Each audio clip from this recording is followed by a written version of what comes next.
I've never seen Pierre like full on snap. And I feel like this might be the morning that we get to see it as the technological issues mount. Oh, he disappeared.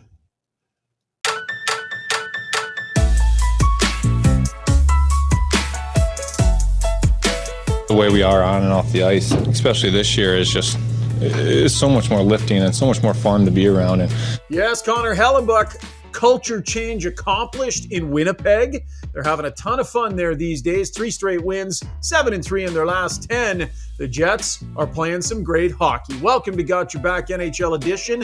LeBrun and Rishaug. Today on the show, LeBrun Dreger will join us. And we'll recap what was a wild night in the National Hockey League. We'll break down a 17-goal night in Los Angeles. We'll also catch up with Kraken General Manager Ron Francis. What a story they've been this year. What's the plan for Shane Wright? Well, we asked him that very question. Matthew Tkachuk returned to Calgary. Flames fan. Nice work last night. Well handled, I would say. And in our red card, yellow card, no card segment, right at the end of the podcast, you got to stick around for it.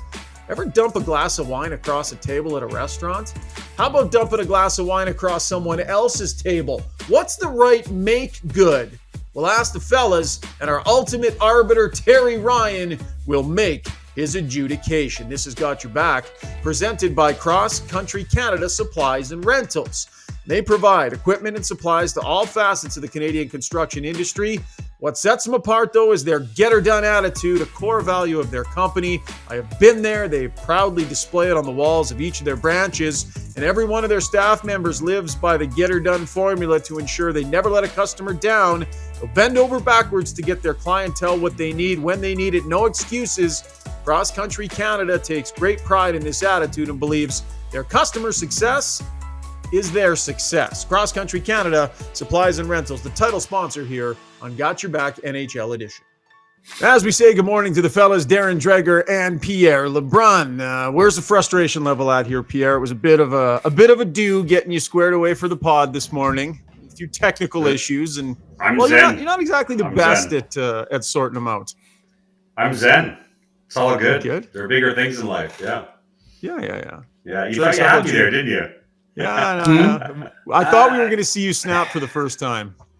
No. It takes a lot more. It takes the Cowboys losing in Green Bay for me to snap. I don't have a lot to add on this, only because I went to the Mike Keenan School of Preparation. If you're not 5 minutes early, you're late. So I'm always the first ready on insider trading when we're recording from home. And 99 times out of 100, we're waiting for LeBrun. Is this true, Pierre? No. It's a fact. It is a fact. It's 100% accurate. Hello? Okay. Oh, yeah, he's checking his phone. I changed the subject. Yeah, I mean, like, Dregs, in fairness, you are pretty old school, though, Dregs. We said quarter after, and you were on at 9 after, asking where everybody was. Like, that's a little bit aggressive. Well, 6 minutes earlier and calling people late. Yeah. I get it, but you can probably hear it in the background. I was mostly worried about my tech setup here because I'm in my home studio, but we've got carpet cleaners in the house this morning, and my office is close to the driveway, and this big machine is grunting out there. So I wanted to at least test if it was going to be acceptable.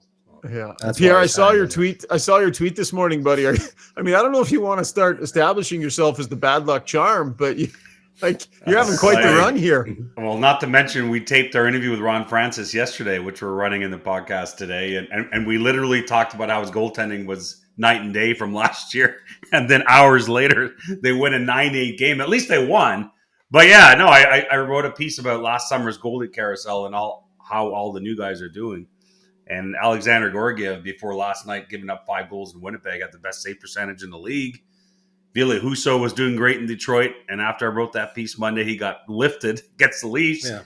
And finally, Martin Jones, which was one of the great stories of the year, gives up 8 goals. I love that. I love that he was left in for the whole game. Well, they won the game 9-8 in overtime. So that's the ultimate jinx. It's pure coincidence. To all the hockey people out there, please keep coming on our podcast. There is no bad luck happening here on Got Your Back. Just a totally insane night in the NHL last night, guys. Tons of fun, tons of goals, tons of great storylines. Let's get to the breakdown, brought to you by Pro Hockey Life. And Christmas is on the way. Pro Hockey Life can be a one-stop shop for the hockey lover in your life. Some great products to consider. How about a hockey shot, hockey radar? You can track how hard your young players are shooting it. You can actually see and measure the improvement as it's happening. Some other cool stuff, the Super Deke, the Helio Core performance sensor. They got all the cool technology to help measure and improve your growth in different areas of the game, and lots of great apparel as well, jerseys from your favorite team. Check out Pro Hockey Life when you are doing your Christmas shopping. They, like us, are obsessed with the game. All right, we did have a chance to chat with Ron Francis, and that conversation coming up in a little bit here. But what a game last night. 9-8, the Kraken win over the LA Kings. Just a crazy game. And, it's all about the offense this year for the Kraken, Dregs. Like, just an unbelievable turnaround from where they were last year producing offensively. 9 goals last night. I think it's the third time this season they've scored 8 goals or more. Like, this is unbelievable. I don't think anybody predicted that was going to happen. I mean, with Dave Haxtell as the head coach of the Seattle Kraken, you know that the backbone of that team, and it has to be, is going to be based on defense. And defensively, aside from last night, they look like they've been okay, but the offense has been a driving force along with the goaltending until Pierre LeBrun came along, and that's basically spoiled that for the rest of the way. Oh, my goodness. But what a weird game that was, and both Twitter feeds, the Kings and the Kraken were having a field day with it, right? Like, what was the score after 2 periods? Like 8-6 or something like that. It was just wild. And then Gord Miller, as I was waiting for you guys to get your stuff together here this morning, I read one of his tweets on Andrzej Kopitar being on the ice for 9 goals in that game. The good news is 6 of them are for the LA Kings and 3 against. So it was a wild one, but I think we all believe that Seattle is still, there's some growing pains ahead here. I don't expect them to hold their spot in the fashion that they are, but it's a good story for hockey, right? I mean, nobody wants to see that organization still new to the league get kicked around for 2-3 straight years. Yeah, it's interesting too. We started that interview with Ron Francis talking about the 81 draft when he was drafted, and last night was like a game from the early 80s in terms of the scoring. You say, I mean, Dregs, I'm with you. I don't think we thought Seattle would be where they are right now in the standings, for sure. But I will say that if you talk to people in that front office before the season, and listen, no one wants to say this on the record after the year they had last year, but you know how analytically driven Seattle is. They really felt that some of their underlying numbers suggested that if they could just get some saves, that they would at the very least be a little more competitive. It's very similar to what's happened in New Jersey, right? I mean, the Devils and the Kraken were 31st and 32nd in even strength save percentage last year. Well, guess what? Just getting average goaltending has vaulted those teams to a certain level. Now, they're doing even better than that. I get it, especially offensively for both teams. But just, we get so deep into the data. Just getting a save still makes a big difference in the game today. That's what's happening there this year in Seattle. 100%. Sure. 6 straight win. They're 3rd in the league in goals per game. Wow. 2nd in the conference, 14-5-3. And Matty Beniers, another couple of goals on 6 shots. He's having a great year. Jordan Everly with 4 assists. We will talk to Ron Francis. By the way, Shane Wright and what's up with him. We did ask Ron Francis that and plenty more. That's coming up here in a few minutes. Elsewhere, Matthew Tkachuk was in Edmonton a couple of nights ago and then in Calgary last night for his return. A 6-2 Calgary win. The money was on the board, I'm sure, but it stayed on the board. Tkachuk was dashed to $21.50. And I would say, you guys, Flames fans, I think did a pretty good job. Like they honored him. He was a guy that did lots in the community. And as much as you might be angry that a guy left, he did a lot out there in that community. I thought they did a good job of honoring him and then crapping on him, which is the way it should be. 100%, that's the way it should be. I mean, those boos were emotional, right? You could feel it, and it was with purpose. And I'm okay with that, right? There's no reason to love Matthew Tkachuk moving forward if you're a Calgary Flames fan, but you do have to embrace history. And his history in Calgary, for the most part, was very, very positive. very community-driven young man, so he deserves all the credit for that. And I thought that he was respectful. He handled all the pregame stuff with class, but he wanted nothing more than to leave the province of Alberta with 3 points out of 4. And they didn't get that, and losing in overtime to Edmonton. And Sergei Bobrovsky couldn't stop a beach ball last night against the Calgary Flames. What did he give up? 6 on 23 shots? But, I had an exchange with Paul Maurice going into that game, and he was specific about Matthew Tkachuk. And he said, look, he has been excellent all season long, very productive, even through the stretches where Sasha Barkov was out. Matthew Tkachuk was one of their offensive leaders. So I don't think that too many Florida Panthers held their head up high leaving Calgary. I tell you what, Ryan's going to laugh because I know what you're thinking. We asked Matthew Tkachuk on this podcast last week about playing for Paul Maurice. Oh my goodness. I don't know if I've ever heard a player talking about loving to play for a new coach like Matthew Tkachuk did in that moment. That was unreal. He just kept...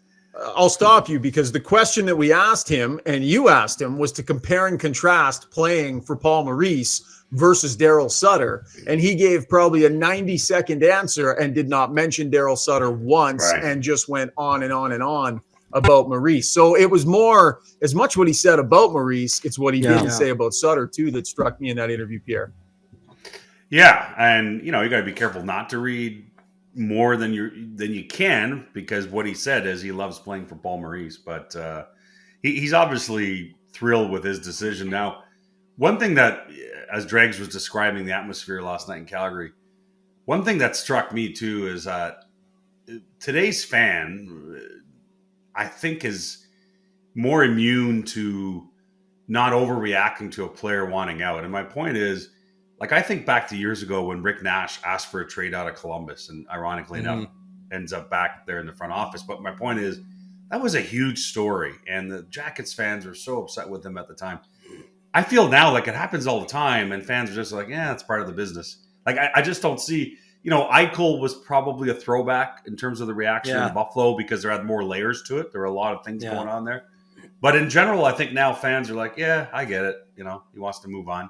I don't know. Maybe that's me, but it hit me last night. That makes sense. That story 20 years ago, a player like that wanting out of Calgary 20 years ago, to me, that's the fans get even more over the top, in my opinion. For sure. Jonathan Huberdeau had to feel good last night, walked out of the building with the win and a goal and an assist. All right, let's get to the Winnipeg Jets.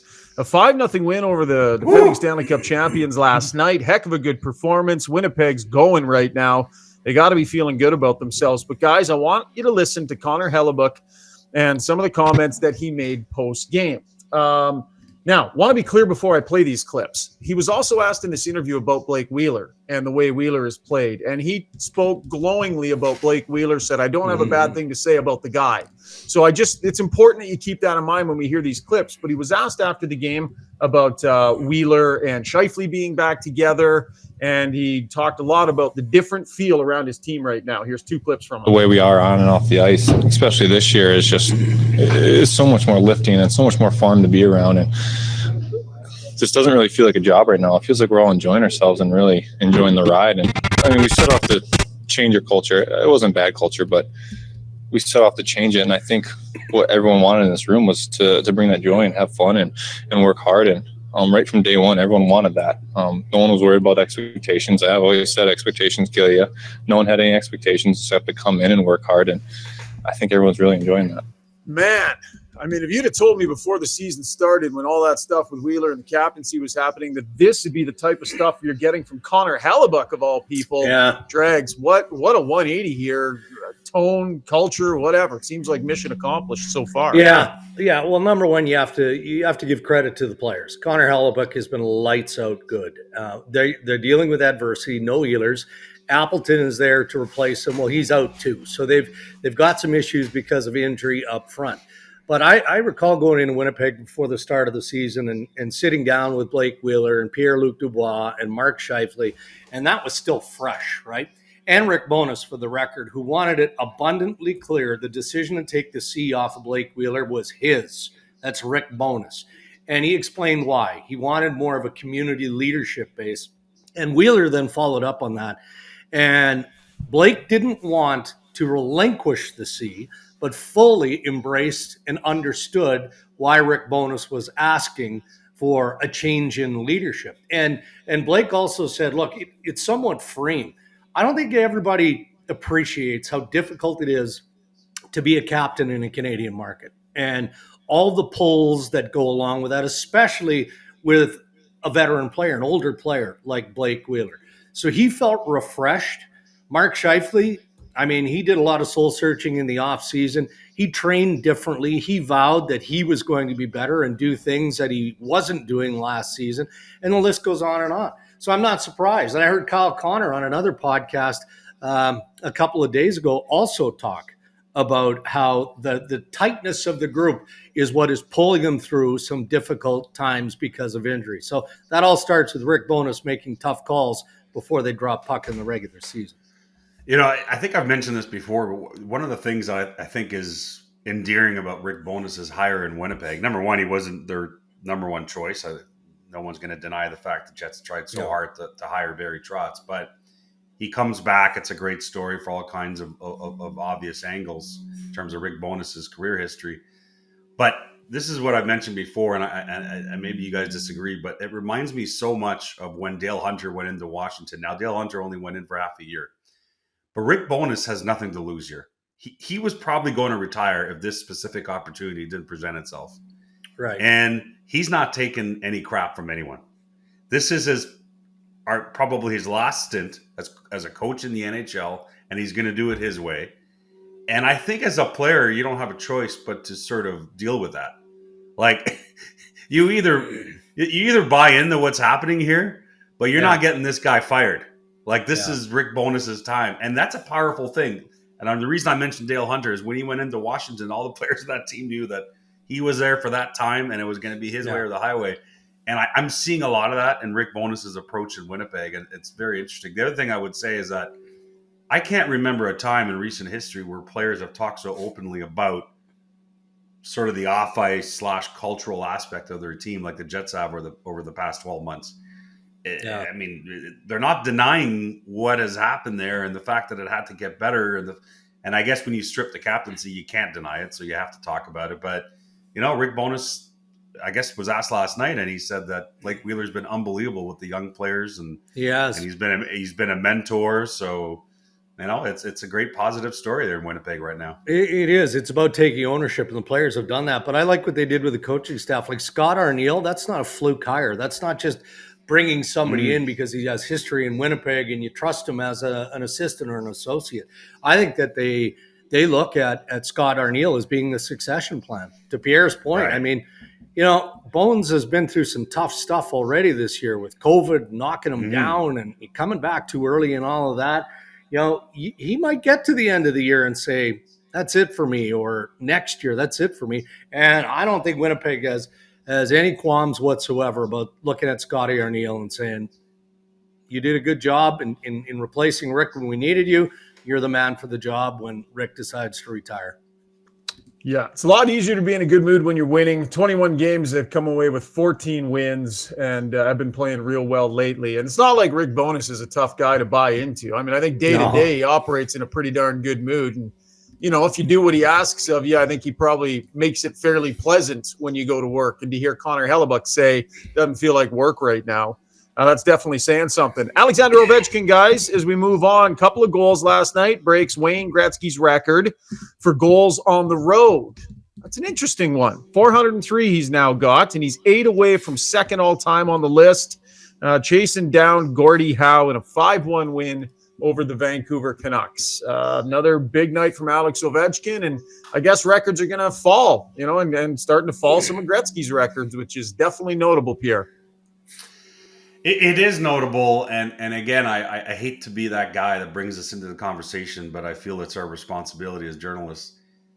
I just can't imagine how much more celebrated this would be every time he passes a milestone if it wasn't for the fact that he has been so closely tied to Putin and the war in Ukraine. And again, he doesn't want the war in Ukraine. Ovechkin doesn't want any of this, but his past relationship with Putin, in my opinion, has had a dramatic impact on how people, both on social media and in the media, are trying to figure out how to handle this record chase by Alex Ovechkin. And maybe, I don't know, maybe we need to just sort of accept that maybe you separate both. But I personally can't. I it's still a tough thing for me that I know that this is an amazing record, and I know that Alex Ovechkin is beloved in that organization by his teammates and by everyone.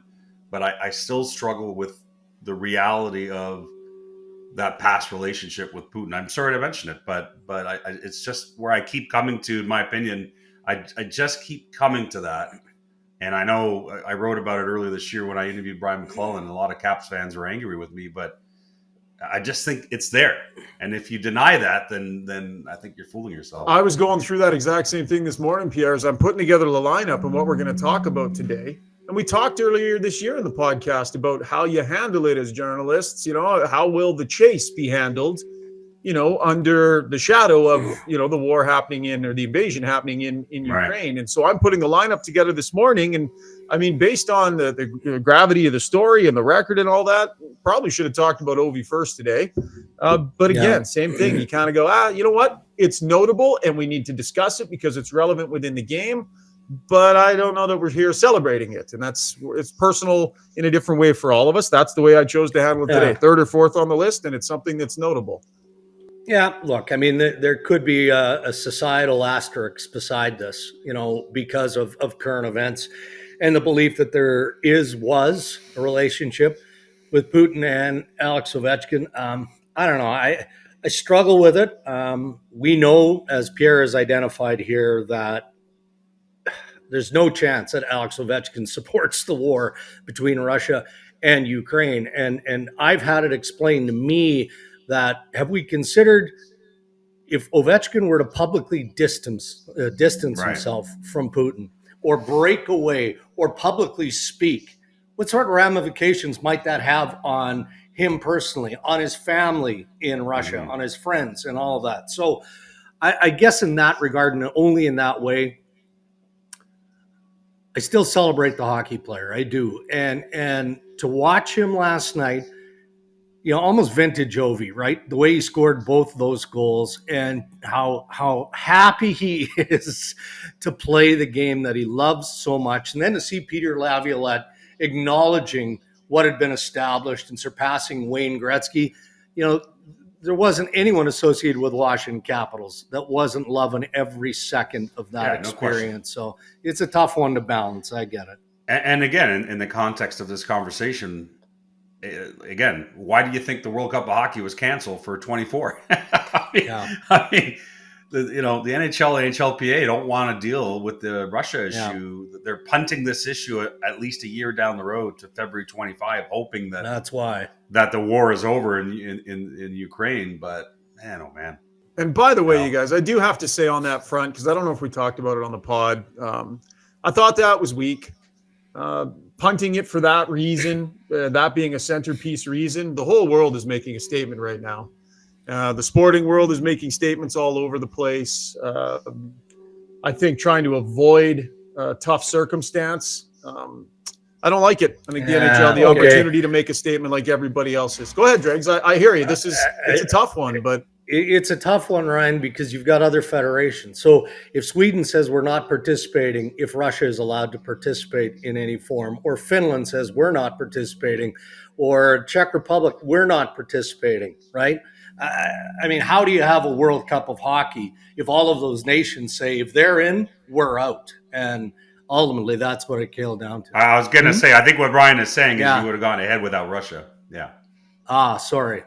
Yeah, I misunderstood. But I guess, but I would have supported that too. The only thing I would say is, the two most prominent superpowers on the international scene are Russia, one, and Canada, too. And maybe Canada's slipping because of everything that's gone on with Hockey Canada and whatnot. But don't think for a second that there isn't a high level of politics involved in this beyond the NHL. And I think the NHL just felt like there was too much potential for disruption with some of the other countries to continue on with or without Russia. And let's be clear, not just the NHL. The NHLPA was as vociferous in wanting to postpone this as the NHL was, because it's obviously it's players involved in this on both sides. Some of its members not wanting Russia to play, and obviously wanting to protect its Russian players. So in many ways, actually a more delicate issue for the NHLPA, even more so than the NHL. Yeah, I understand it's delicate and I understand it's contentious, but we're seeing statements made all over the place. And for me to push it, to avoid making that same statement and standing in unison like the rest of the world, I don't think it's a great look. But you guys both make very fair points. Let's push ahead to tonight. How about Mitch Marner? 17 straight games, he's picked up a point. Taking on the San Jose Sharks tonight. This is massive for the Leafs. We know Austin Matthews' goal production is down a little bit, well, quite a bit. And for Mitch Marner to be driving the bus the way he is, Dregs, it's just the elixir that this team needs. And man, is he playing great hockey right now. He is playing great hockey. And Sheldon Keefe would acknowledge it's not just the point streak of 17 games. It's, his attention to detail defensively. And, we saw that against the Detroit Red Wings. Marner was the last man out of the defensive zone. He races up on his goal just to give Mark Giordano, an option. And he scores to maintain the streak. Ferrero on our podcast yesterday made the comparison to Pavel Datsyuk. That's where he thinks Mitch Marner's game is at right now. His ability to hunt down pucks, steal pucks, turn defense into offense, all that. But the one thing I would say, Ryan, just to your point, I'm not belittling Marner even a little bit because he has been terrific. Matthews has been much better the last few games. You can see it. The goal that he scored was kind of more vintage Matthews with the shot. William Nylander he's been terrific. And John Tavares has probably been as consistent as anyone. So their kind of core four offensively are getting the job done. I go back to the Mitch Marner contract negotiations. Dregs broke every single minute of that negotiation while it was going on, and it became extremely contentious.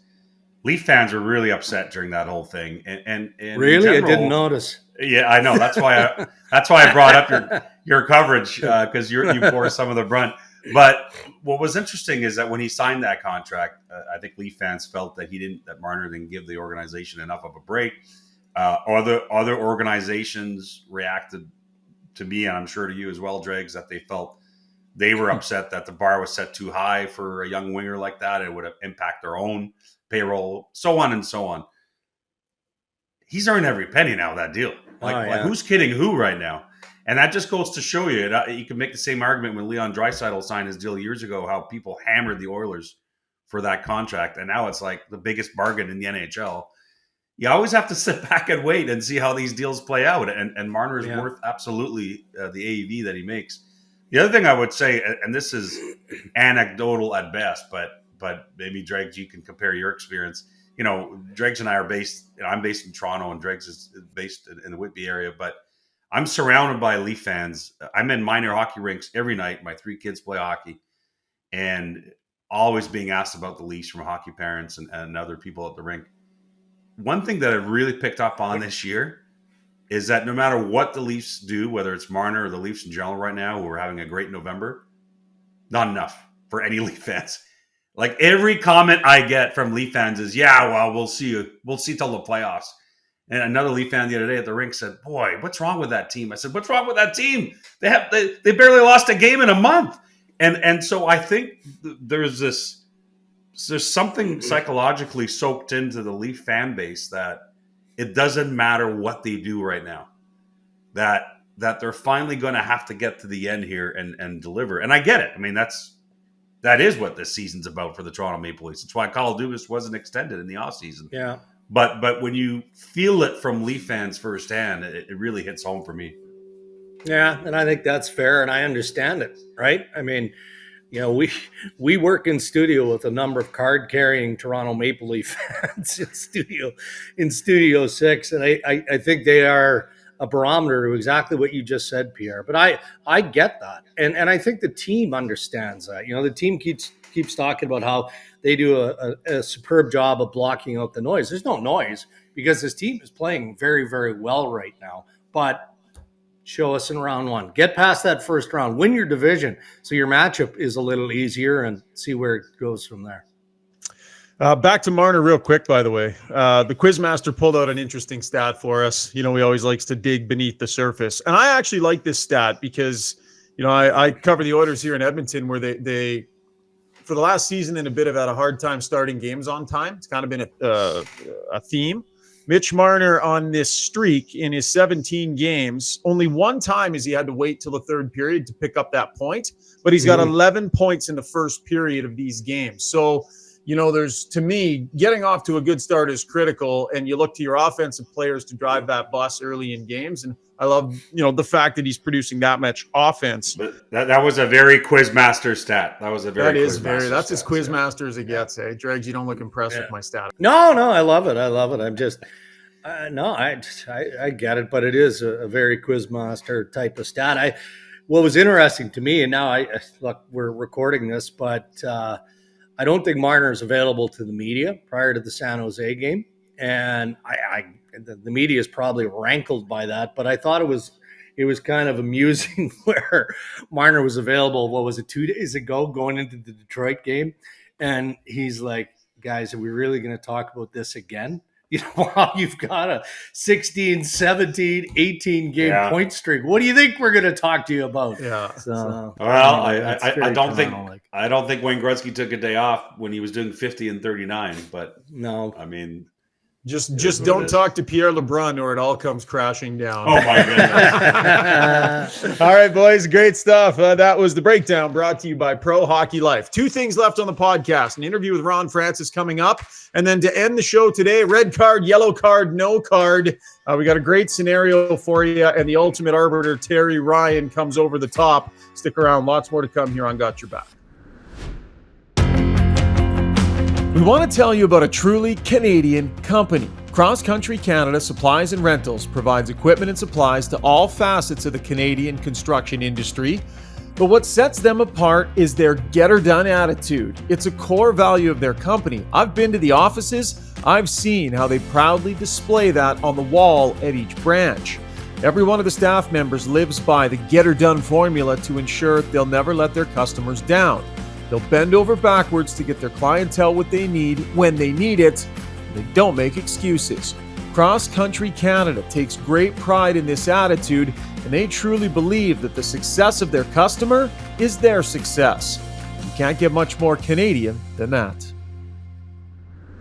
All right, time now for Who's Got Your Back, brought to you by Liberty Smart Security, a company that specializes in having your back. High-quality, advanced smart security system for your home or your business.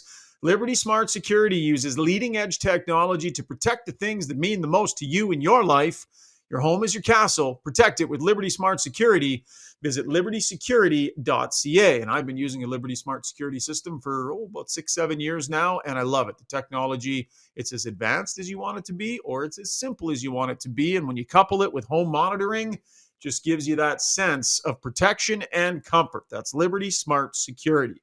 All right, really pleased to be joined by Ron Francis on the show today. And by the way, I do need to put a caveat in. We taped this yesterday, so no mention of the 17-goal game last night, but still talked about a lot of different things. It was a Hall of Fame career, 23 seasons in the NHL, a couple Stanley Cups, Selke Trophy, 3 Lady Bings, 1,249 assists, second all-time behind Wayne Gretzky. And of course, over the past couple years as an executive, he has undertaken the monumental task of shepherding the Seattle Kraken through the expansion process into the NHL. And here they are in year 2, exceeding expectations with a fantastic record. So presented by Liberty Smart Security, here is Ron Francis. 4th overall pick in the 1981 NHL entry draft, ended up with the most goals, the most games played. Ron, do you know who was second on the list, the games played from that draft class? Any idea? Oh, some good players. Hellebuyck was in there. Also had the most penalty minutes in that draft class, if that gives you a hint. I don't remember. Now you stumped me. I don't know. I would have guessed Hellebuyck, but Chris Chelios. Chelios, 2,891 PIMs, but second most games played out of. That was a pretty good draft class that year. Holy smokes! Yeah, with some good players for sure. It's hard to believe that it was 81. It's a long time ago. Yeah, no You kidding. know, Ron, that was a long time ago, but I think you and I talked about this back in early October. You reminded me because we were talking about Shane Wright falling to you guys, and you said that you had reminded him that you had kind of a draft day, somewhat disappointment that day 81 run. Can you recount for our younger listeners and viewers, Ron, that a lot of people had you pegged you about a spot or two higher than you ended up going that year? Yeah, no, I wouldn't say it was disappointment per se, but my agent at the time, Norm Kaplan, was telling me that Winnipeg was picking Dale Howard-Chuck first, LA was picking second. They were going to pick Doug Smith. Colorado was going third. They were going to take Joe Cirella. Hartford was picking fourth. They were going to take Bobby Carpenter. His dad was actually, I believe, sitting at the table, the Hartford Whaler table, and then I was going to go fifth to Washington, and then I guess Hartford didn't, or Washington made the deal to get in front of Hartford to get to the number 3 pick. Colorado moved back because they were still taking the defenseman, and they ended up grabbing Carpenter at 3, and Hartford was more or less stuck taking me, and Billy Dineen was the head amateur scout. He was I had played that year in the Sioux with his son Gordy Dineen, so I think he was one of the few people that was actually excited to see me at the table, but nonetheless, it worked out well. I'd say. That's great. That's fantastic. So listen, in season 2 here of this expansion adventure, I look at what you did last year, Ron. I mean, the number of wins you had last year was 27. You guys have 13 already this season, 20 games in here or so. I know you were probably expecting a fair amount of improvement, but would you have foreseen this much improvement this quick in year number 2, would you say? Yeah, I think you can look back at the first year. It was kind of I think in all my years in the game, I've never experienced a season like that. We're up and new and trying to get our guys to know each other, get to know a system. We're dealing with COVID. We don't know who's practicing on what days, who's doing what.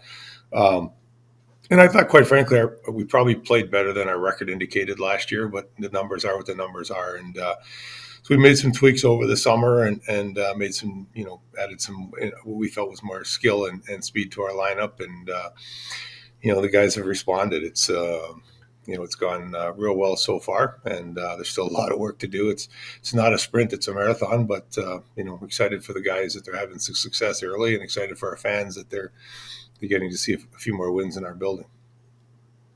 Yeah, I'm sure there's a lot of different areas you could point to, Ron, but one that stands out for me, 31st in the league last year in even strength save percentage, or 5-on-5 save percentage, and right now as we tape this, 8th in the NHL. That's a pretty remarkable jump, and obviously the net minding's been better, but also the play in front. But he also hired goalie coach Steve Briere, who was let go in Toronto, and you pounced at the chance to bring him to Seattle. How much of an impact do you think he's had as well in terms of those numbers jumping up? Yeah, no, I think he's had an impact for sure.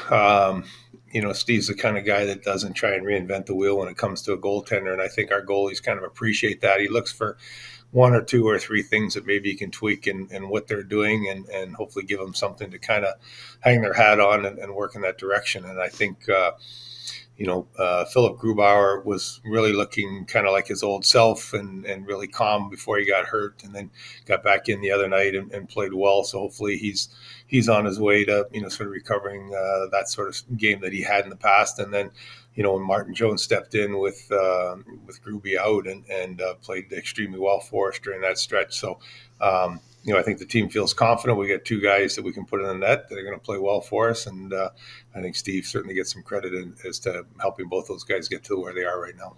Real jump at the other end, too. 2.6 goals per game last year, up to 3.57 this year. A real nice bump in the offense, Ron. But is there a metric that, as the guy in charge, you pay in particular attention to, whether it's an advanced stat, an analytic? Like, what do you place in terms of value of a number right at the top of the list? Outside of wins. Can't say wins.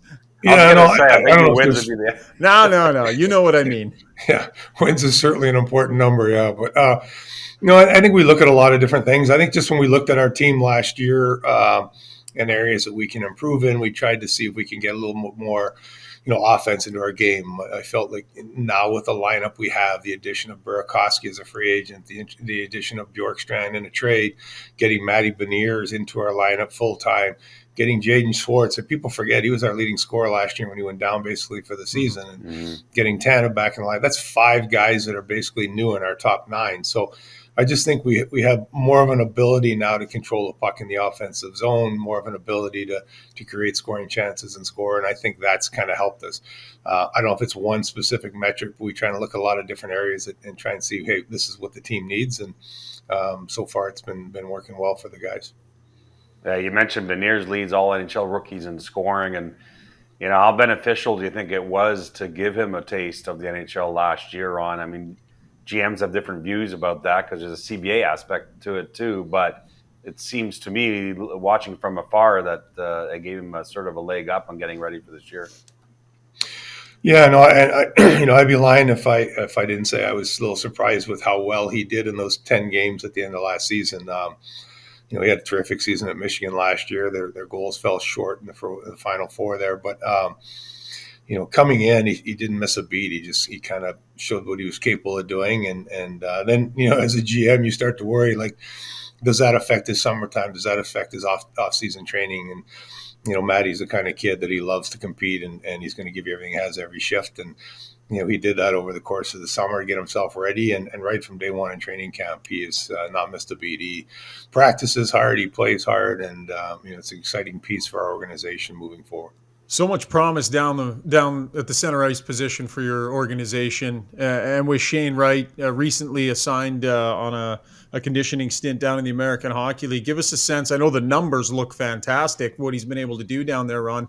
What are you hearing about kind of the overall quality of his game? I'm not sure if you've been able to see him play down there or not, but what are you seeing and hearing? And what's the plan for him here over the next couple of weeks? At this point, are the World Juniors in the plans for him?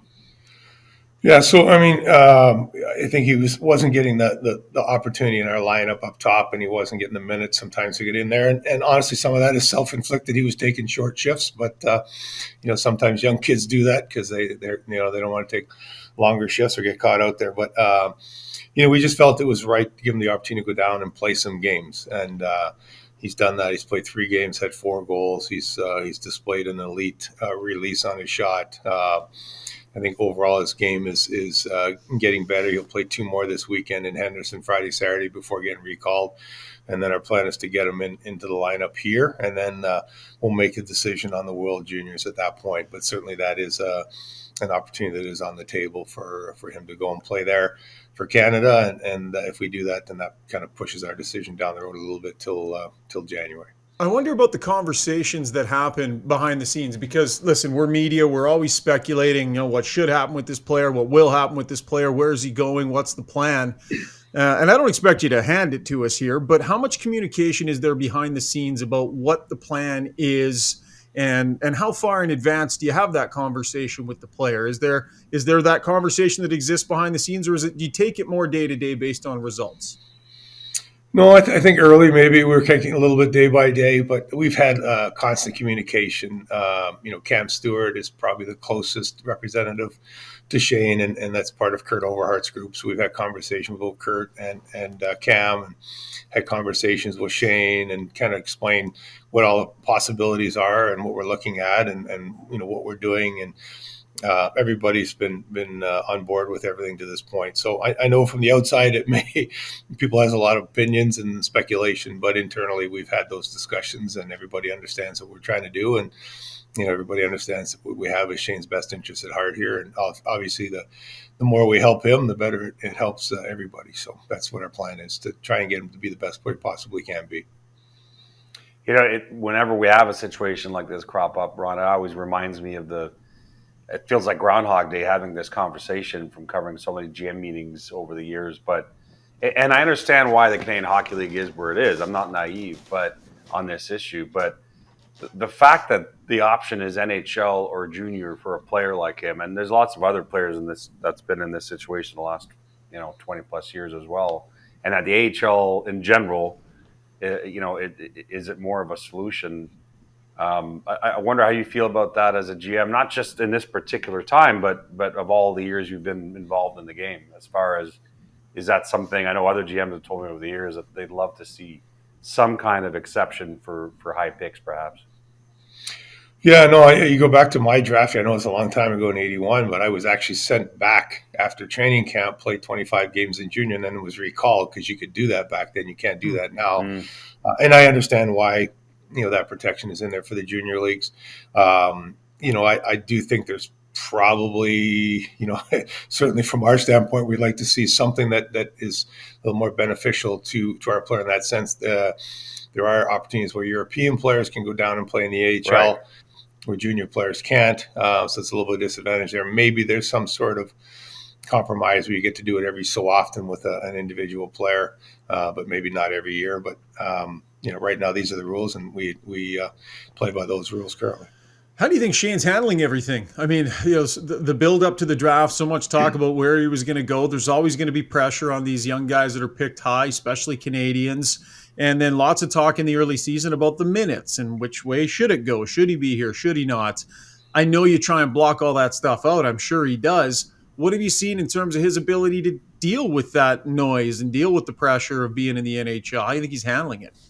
Yeah, he hasn't changed from day one to current. I mean, he just seems like a very mature kid, understands the situation he's in. We sat and watched a game we were playing against Buffalo together, and made the point, looking out on the ice, there was 40 players, in that game, 20 on each team, and only one of those 40 players had played in the NHL when he was 18. So, what he's trying to do is not an easy feat. The NHL is the best league in the world for a reason, and just understanding the patience and trying to work and improve each and every day, and then that'll get to where you want to get to. Last one for me on this. Lots is made about burning a year off of entry level, but you're also balancing a player's development. And, maybe the NHL is the best place for a young guy like this to develop. How concerned are you, and what factor does it play in the decision, burning a year off entry level by crossing that games played threshold? Yeah, it's really not a priority for us in the decision. Really, the biggest concern we have is doing what we think is the best for Shane and his future. We burned the year last year bringing Maddie in at the end of the year. So if we think that's the best thing for our player, we're willing to do that. If we think there's another course that's better, then we're going to pursue that as well. So it's there on the horizon, but it's not the deciding factor whether we keep him or send him back at some point. Yeah, last question for me, Ron, and I know we've all turned the page on the expansion draft and so on, but I think it's interesting, again, to revisit from the point of view of seeing where Seattle and Vegas are in the standings today, which is in a pretty lofty place. And the path that each organization took from day one differed. I think it's pretty fair to say that part of it was that a lot of GMs got a little wiser the second time around and weren't as generous with you in terms of potential trades. But, Vegas has chased it from day one because they went to the Cup final. And why not? I mean, here they are again near the top of the standings.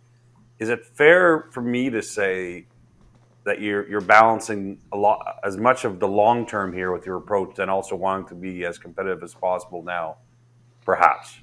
In other words, you're not as interested in sacrificing too much of the of future assets here. Yeah, and that's probably a fair assessment. If you look back at Vegas's time, I think they were on record publicly as saying that they went into it thinking they were going to sell off at the deadline, and then January they realized, hey, we got to go in a different direction, and they had the success that they had, which was outstanding.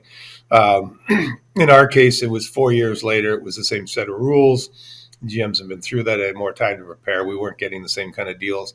So we had a bit of a different approach. And one was to be as competitive as you possibly can on the NHL level, but also build a real solid foundation for the organization moving forward. Mm-hmm. So when we get to where we want to get to, we're there year after year and not sort of one and done for us. So it was that was kind of our plan. And, it's been a little bit probably ahead of schedule this year with the way the team is playing early. And, we'll be similar to other teams. We'll reassess where we are as we get into December and January and ahead of the trade deadline, and then make those decisions at that point. But it's good to have. We drafted 18 players in the first 2 years, and we have 11 draft picks this year and 9 next year. So we do have some draft capital if that's the direction we so choose to go. And once we get to the deadline. I also wonder about building the culture of a team. It's a unique opportunity to step into where it doesn't exist yet. other jobs, you take them, and there's an existing culture that maybe you want to tweak and change, and you can over time. What was your vision of what you wanted the Kraken culture to be when you started piecing things together? And how would you describe it in its really infant stages still here, the culture of the Kraken? Yeah, no, I think a big part of us was getting players with character. You look at Mark Giordano being our first captain. You look at guys in that locker room with experience like Jordan Eberle. Character guys we felt were kind of how we wanted to build our program around. And then we wanted guys that were willing to compete each and every night. As tough as last year was, I give our guys credit. They didn't quit. And we actually won a lot of hockey games towards the end of the season, that we couldn't win early in the season. And then that's sort of carried over this year with those guys understanding what we're trying to establish and build here, and then adding the new pieces to it. They sort of seamlessly went into that kind of group mentality and culture. And, I think that's helped them to this point have the success that they've had. Great stuff, Ron. Appreciate it. Before we let you go, podcast is called Got Yer Back. We love hearing stories from people about a time in their life where, I don't know, someone stepped up for them. So when I throw that out there, who had the back of Ron Francis? Probably the one time that probably point out, I was playing with the Greyhounds. We were on a road trip. We played like Thursday in Brantford, Friday Niagara Falls. I got called up to Hartford, so I spent the night in Buffalo, flew into Hartford the next day, played that night. After the game, I was sent back down, so I flew to Toronto, busted Kitchener, played in the afternoon. Then after the game, was called back up. And so I got to Hartford, and they said, we'll let you know after a 3-game tryout. And a colleague of all ears in the media world, Greg Millen, and his lovely wife, Annie, said, you can come stay with us until they tell you what's going on. And I ended up living the entire year with Greg and Ann Millen and their dog, Kyle, that year. So made my adjustment to the NHL much, much easier, and forever be thankful for the two of them for having my back during that stint. No kidding. And you'd have been a youngin' at that point. How were you at keeping the room clean and all that sort of stuff? Were you a good house guest? I would like to say that. Annie might have other opinions on that, but great stuff, Ron. Really appreciate your time. Congratulations on the early season success here, and best of luck the rest of the way. Thanks, guys. Appreciate it. Take care. Thanks, Ron. And finally today, time for red card, yellow card, no card, the game that is sweeping the nation that everybody is talking about. Drags, you hate the games on my podcast. Well, look, I mean, it's such a basic TSN World Cup ripoff. Like, are you gonna? Does this stop at the conclusion of the World Cup? No, I actually, when we came up with this concept, I really didn't even have the World Cup in mind. But no, this is not going anywhere. This is a staple for hockey fans. It's destination podcasting. Okay, here's the scenario. You tell me: red card, yellow card, no card. And this may or may not have happened in real life, by the way. At a restaurant, you see somebody you know sitting at a table. Oh, go say hi. Walk over to the table. You say hello. You're talking to the person you know, but there are two people at the table you don't know. You reach out to shake a hand to say hello, knock over a full glass of wine. Across the table, covers the table. Some of it drips off the edge of the table onto the jeans of the person whose wine you spilled. Sounds familiar. Yeah. Yes. And we're not going to get into the details of the names. But anyways, what is the make good? So, as a result, send over a bottle of House Red to the table. Red card, yellow card, or no card. Is it enough? You've ruined a pair of jeans. No. It's been an embarrassing moment. Full glass of wine right across the table. Fellas? This is in my wheelhouse. Dregs, you go first. But, I mean, this is really in my wheelhouse. Okay. Well, I'm going to go red card only because you cannot get away with just the bottle of House Red. There you go. At the very least, you find out what they were drinking. And if it's an average or below average bottle, then you've got to send something nice. Yeah. I'm on the same wavelength, so it's a red card for me. I would just go to the most expensive bottle on the menu, as long as it wasn't a 1998 Chateau Margaux or something like that. But as long as it's reasonable, I would go with a real high-end bottle because you feel terrible. He would.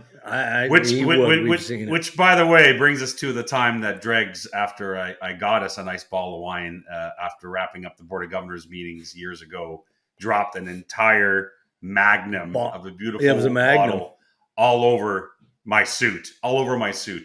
And shoes. Yeah. So, Casey, what a mess. I feel like it was he replaced it. Buy him a car? Like, what was the Dregs? He replaced it. I feel like it was like a Camus or a cake bread or something like that. It was along those lines. You just replaced it. That's all you did was replace it. There was no additional make good. Well, wow. What's he going to do? Go out and get me a suit in the middle of nowhere? Jean shopping? Pierre and I going jean shopping? What are we doing?